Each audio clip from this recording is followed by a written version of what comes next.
dekat hujung jalan tu pagar. Dia boleh tembus pagar tu.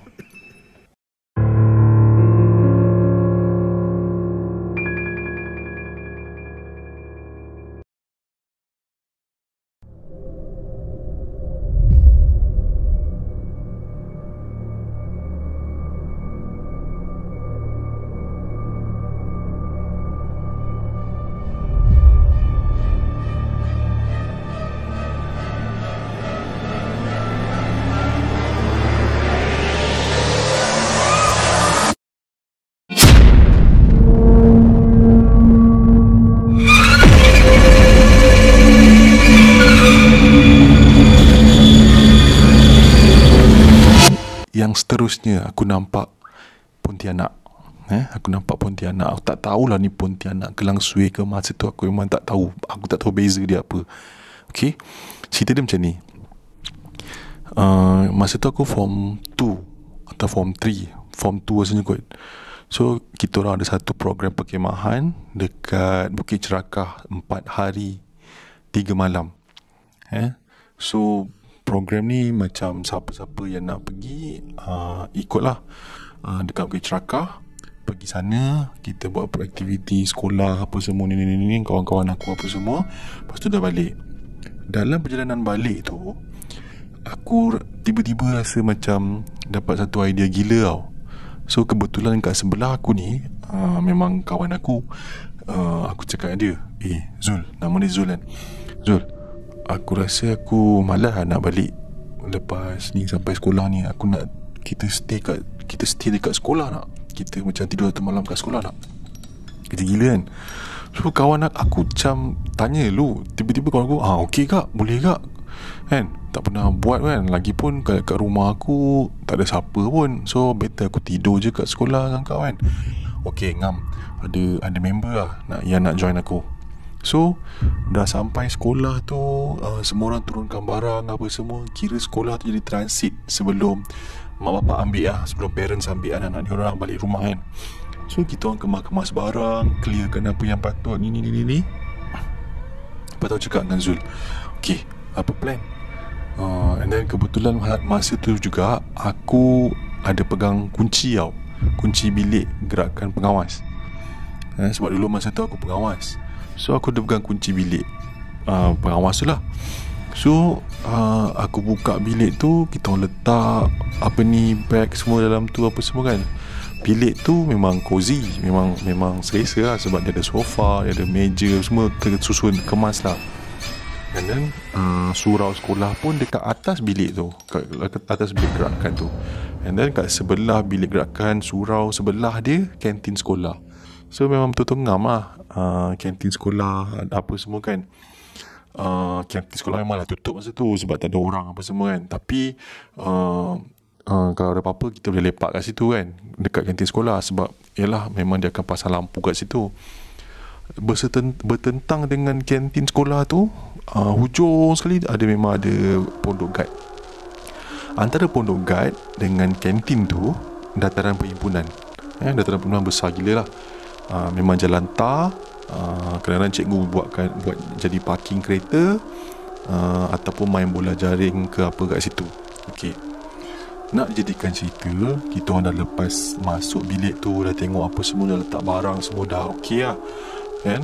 Dia cakap, Zul cakap, Jo, aku nak mandi lah, aku macam berlengas kan, kita mau balik camping apa semua kan. Boleh lah, kita ni lah. And then bila kita orang keluar je bilik pengawas tu, ada Pak Guide datang. Pak Guide lalu lah. Dia tanya, apa korang buat kat sini? Tak ada cik, kita orang tidur kat sini lah satu malam. Lagipun ada benda nak kena settlekan ni lepas perkhemahan ni. Dia kata, okey lah, korang kalau nak mandi tak payah naik atas, korang mandi dekat bilik air cikgu, guru dekat bawah tu kan. So dia dah bagi macam tu, kita okey lah. So kita orang pergi mandi. So bila kita orang pergi mandi dekat bilik air tu, aku cakap dengan Zul, Zul, aku rasa aku malas kau nak mandi. Aku just basuh apa patut, basuh muka, gosok gigi apa semua. Lepas tu dah lepas tu kau pergilah mandi. Aku tunggu dekat luar ni, dekat kawasan sinki tu kan. Kan ada sinki, bilik air, lepas tu ada toilet semua macam tu kan. So bila aku dah habis basuh muka, dah habis gosok gigi semua, aku duduk kat satu sudut tu, sementara tunggu Zul tengah mandi. So masa aku tengah tunggu Zul mandi tu, aku tertoleh dekat pintu masuk toilet tu. Tertoleh. Bila aku tertoleh je, aku nampak kelibat. Aku nampak kelibat yang memang pakai baju putih dengan rambut panjang. Dia daripada pintu kan, belah kanan pintu, dia berjalan ke belah kiri pintu, dekat luar toilet tu, kat depan tau. So kita nampak macam ada kelibat lalu. Dan aku memang jelas nampak benda tu. Memang jelas nampak itulah Pontianak pada fikiran aku masa tu lah. Dan kebetulan masa tu memang tengah nak maghrib. So aku macam terkejut. Bila terkejut tu, kita budak kan, aku terus bangun, terus tengok kat luar. Tak ada apa pun, tak ada siapa-siapa pun kat situ. Memang tak ada siapa pun kat situ kan. So aku tengok. Lepas tu member aku yang Zul tu keluar. Aku dah siap ni, jom lah. Okay dah. Lepas tu ni lah, dah siap apa semua, kita orang balik lah ke bilik pengawas tu. So bila balik ke bilik pengawas tu, kita orang pun siap-siap lah untuk malam tu kan. Nak keluar daripada sekolah tu, nak pergi ke kedai makan agak jauh. So kita orang kata macam kita orang decide macam apa yang ada lah, balance daripada camping ni kan. Macam sardin ke apa ke, kita orang makan lah. Kita makan sardin dengan roti malam tu. So bila dah dah siap makan, dah solat dalam tu, lepas tu dah siap semua lah. Kita dah ready nak tidur kan, tak ada benda nak buat lagi, borak-borak dah tidur. So masa kita tengah tidur tu, tiba-tiba aku terjaga. And aku terjaga sama dengan Zul terjaga. Kita terjaga sebab dengar benda pelik kat luar. Benda tu, kau bayangkan macam kuku yang panjang, dia cakar pasu bunga yang apa, yang tanah liat tu kan, yang warna coklat tu kan. Pasu bunga tu kan dia ada tekstur. Cuma kau cakar, dia ada cakar ni, bunyi dia macam tu. Aku macam, apa hal ni? Bunyi apa pula ni? Mungkin ke bunyi makhluk yang petang tadi tu? Bunyi tu berterusan tau. Cakar benda tu memang lama gila. Aku rasa macam sejam juga dia tak berhenti. So bila dia dah berhenti, aku tengok kat luar, tak ada apa. Tengah kucing kot cakar benda tu kan. Memang kucing memang tak pandai nak cakar benda tu. Dia buat apa nak cakar kan. Okay, lepas dia berhenti, tak lama lepas tu ada benda pelik lagi berlaku. Kali ni memang sangat-sangat pelik. Tiba-tiba kan, masa tu ada bunyi bola melantun. Kau tahu kan bola sepak, bola tu, bola getah tu kan, dia melantun dekat dataran. Melantun. Bunyi bola melantun dekat dataran perhimpunan tu tengah-tengah malam. Daripada mana bola tu datang? Kau bayangkan.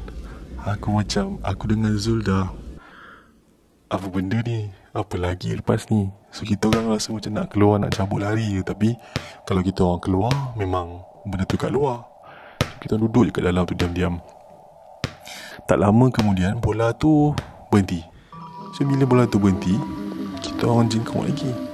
Dekat pagar tu memang nampak lampu tu buka lah, tapi kita tak pasti pagar dekat situ ke tak kan.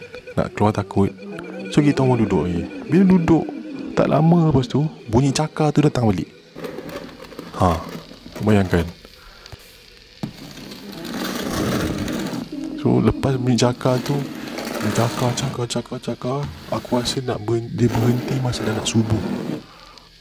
Masa tu lah aku rasa macam leganya. Memang kita tak boleh tidur malam tu. Tak tahu apa benda dia. Memang dia nak bagi amaran ke, dia memang saja mengacau ke apa kan. Memang tak boleh tidur lah malam tu. Sampai ke subuh. So lepas subuh je kita orang keluar terus balik rumah masing-masing. Tak tinggal lama, tak stay lama dah kan. And then kita orang pergi ke, sebelum balik tu kita orang pergi tengok dulu Pak Gad. Tak ada Pak Gad. Pak Gad tu tak ada. Aku rasa Pak Gad tu dah balik kot awal-awal pagi. Itulah pengalaman aku yang macam aku rasa gila lah masa tu, sebab aku masih muda, masih budak lagi kan.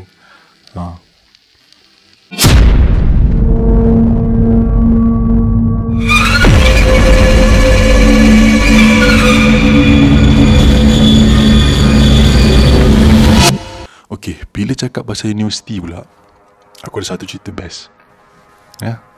Dan kejadian ni berlaku waktu malam masa tidur. Aku rasa dalam banyak-banyak kes ni, 100 orang terseliur, aku je seorang terseliur dalam tidur.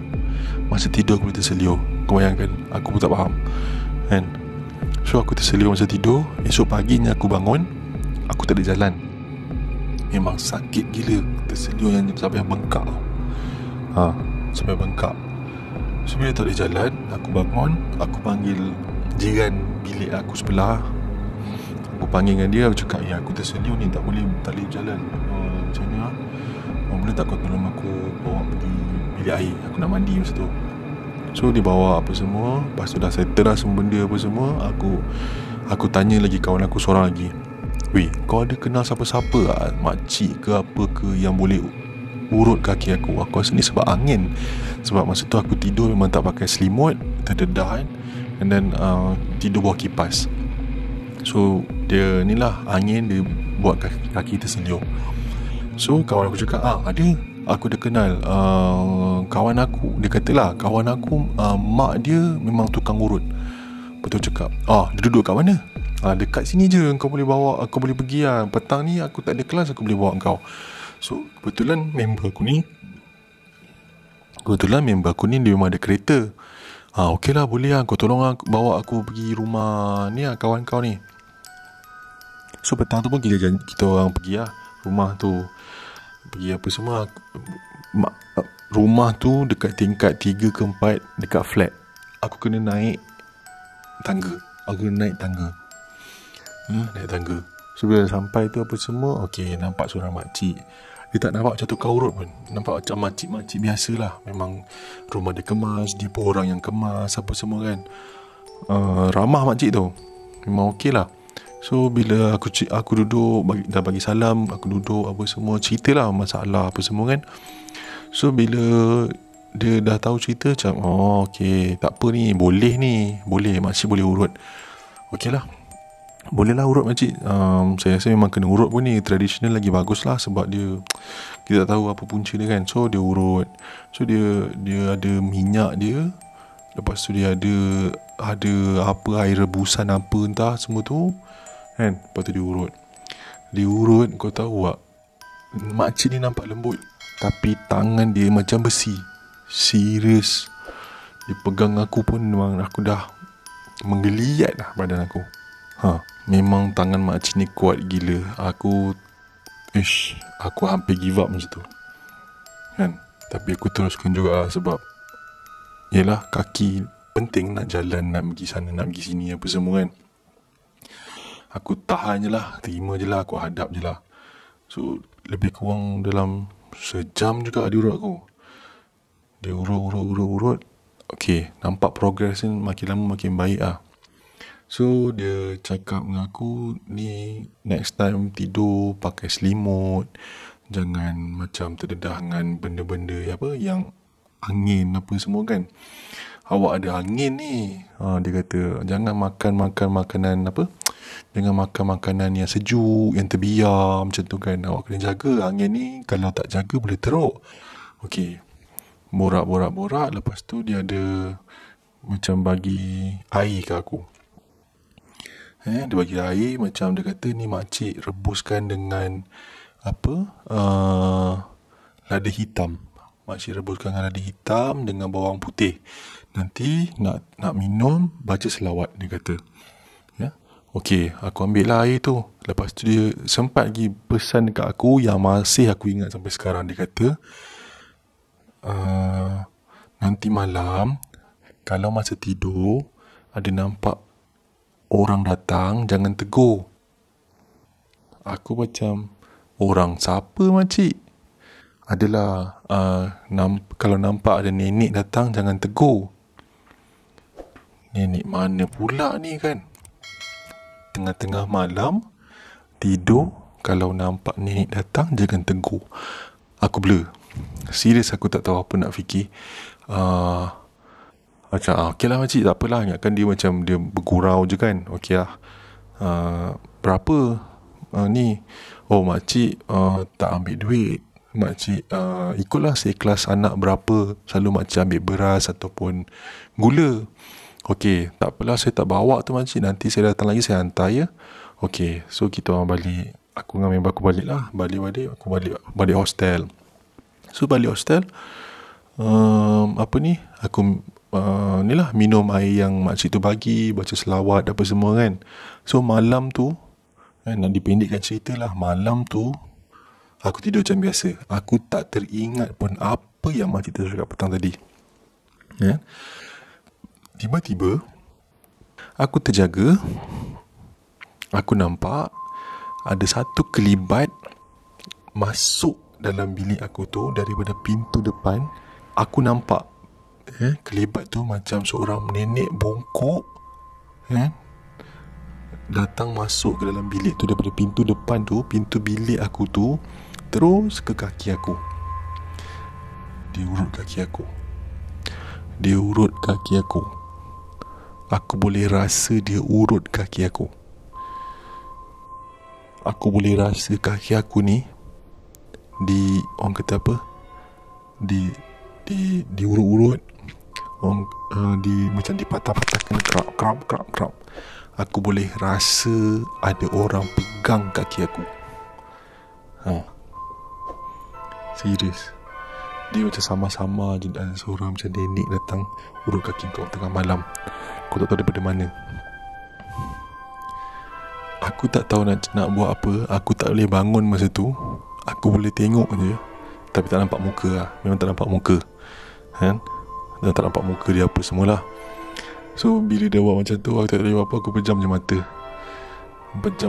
Aku berserah je lah. Aku reda je lah. Apa jadi, aku baca lah ayat kursi. Aku tertidur. Tidur nyenyak gila malam tu. Nyenyak gila.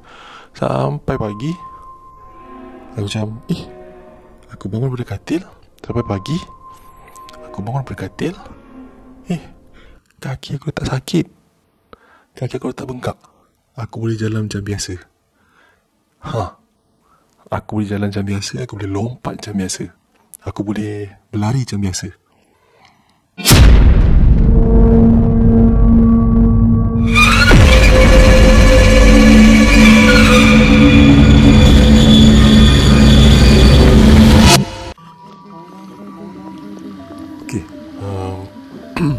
Mungkin yelah, ada juga ramai yang nak tahu kan pengalaman aku kerja dekat hospital atau Mayat kan. To be honest, tak ada benda pelik atau seram sangat yang berlaku lah dekat hospital sepanjang aku kerja. Sebab kita orang kerja dalam grup kan. Tak adanya macam tiba-tiba aku kena sorang-sorang je apa semua, tak ada. Adalah, tapi benda adalah masa aku sorang-sorang, tapi tak ada apa yang seram jadi lah. Alhamdulillah setakat ni. Tapi ada satu masa tu aku balik kerja waktu malam. Aku keluar daripada hospital pun dah malam. So bila aku balik tu, aku lalu lah kawasan perumahan apa semua kan. Aku tak tahulah benda ni ikut aku ke apa ke.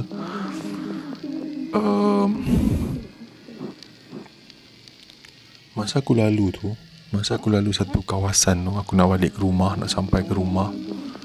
Aku lalu kat lorong jalan lorong ke rumah aku tu. Aku nampak macam ada kelibat perempuan tengah-tengah jalan kan, pegang payung waktu tengah malam. Waktu tu lebih kurang pukul 2 pagi. Dia seolah-olah macam memanggil kau untuk kejar dia. Macam tu lah. Dia bukan panggil lah. Dia macam, kau nampak benda tu, kau mesti nak tahu kan apa benda tu, siapa dia, dia nak pergi mana. Tengah-tengah malam lah tu, bawa payung, bukannya hujan pun. So aku berhenti kejap, aku tengok je dia. Aku tengok je dia berjalan ke arah sana, ke arah bertentang dengan aku lah, arah ke sana lah. So aku terus tengok je. Dekat hujung jalan tu, pagar. Dia boleh tembus pagar tu. Dia boleh tembus pagar tu. Aku turun balik rumah. Aku tak tahu. Aku tak nak tahu. Aku tak nak ambil tahu apa benda tu sebenarnya.